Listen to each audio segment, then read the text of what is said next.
여러분 안녕하세요. 우리 고졸 검정고시 국어 시험이 어떻게 나오는지, 어떻게 하면 합격할 수 있는지 한번 간략하게 살펴볼게요. 우리 검정고시 시험은 시험이잖아요. 그러니까 우리는 국어를 뭐 학문, 뭐 교양 이런 걸로 공부하는 것이 아니라 철저히 시험으로 준비하는 거예요. 그러면 시험의 경향을 정확하게 아셔야겠죠?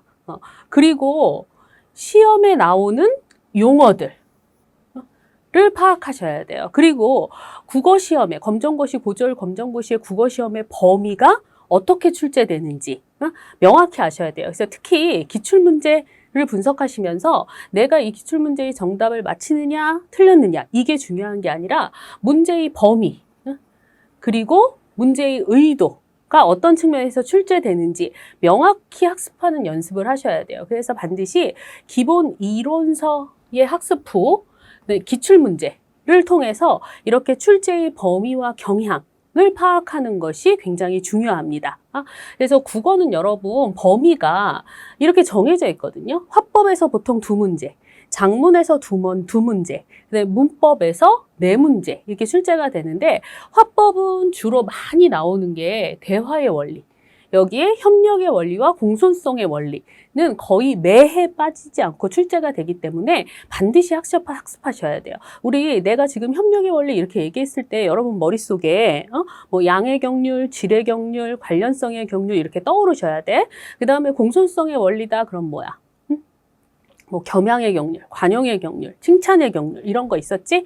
반드시 학습하셔야 되고 그 다음에 작문 같은 경우는 고쳐쓰기, 개요표, 그 다음에 표현기법 이렇게 3개가 보통 2문제가 돌아가면서 나오죠.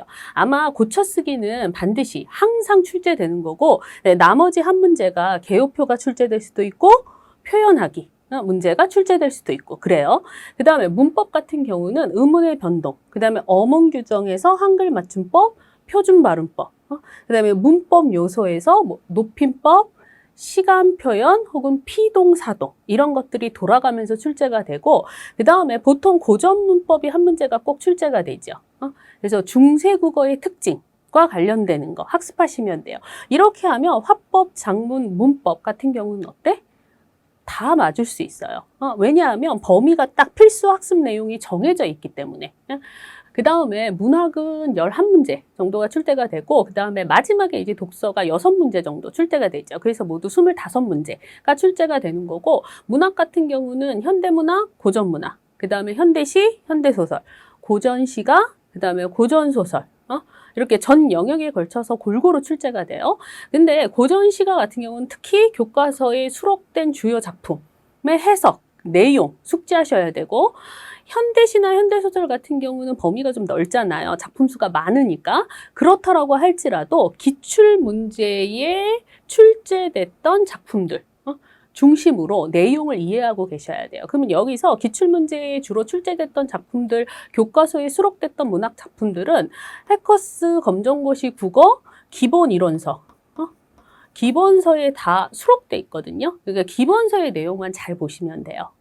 그치? 그리고 기본서의 내용에서 특히 고전문학 같은 경우는 고전시가와 고전서사의 역사상의 흐름, 시간상의 흐름에서 고전시가의 갈래별의 특징, 그러니까 예를 들어 신라시대의 향가, 고려시대의 소교, 조선시대의 시조의 갈래별 특징 있죠? 그것도 시험에 잘 나오니까 그 부분 또 학습하셔야 되고.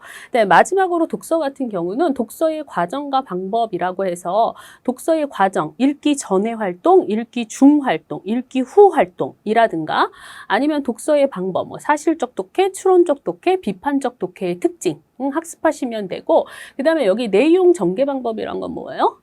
그치? 정의, 뭐 비교, 대조, 분류, 분석 의 설명 방식이 어떤 것인지라고 학습하시면서 독해의 연습을 해나가시면 될 것 같아요. 이렇게 학습하시면 국어, 검정고시 국어는 필수 학습 내용, 출제의 내용이 정해져 있기 때문에 100점을 맞을 수 있어요. 여러분은 목표를 100점에다 놓고 공부를 하셔야 돼요. 특히 단순히 그냥 고등학교 졸업 학력을 취득하는 것에 더 나아가서 그 대입, 수시, 비교 내신으로 이 점수를 활용하실 분들은 반드시 100점을 맞아야 되지. 그래야지 수시 전형에서 유리하죠. 그래서 100점을 맞아야 되고, 혹시 국어 한 과목 혹은 영어 한 과목 같은 것들을 100점을 못 맞았다고 하면 그 과목만 다시 응시할 수 있죠. 그때 우리 해커스 검정고시에 무제한 고득점 연장반을 수강하시면 따로 뭐 떨어졌다고 해도, 점수가 좀 모자랐다고 해도 다시 수강할 수 있으니까. 그래서 그걸 좀 이용해서 다시 시험을 봐서 100점을 맞도록, 그러니까 올백을 맞도록 목표를 두고 공부하시면 될 것 같아요. 그래서 여기까지 해서 그 학습 전략에 대한 설명 마치겠습니다.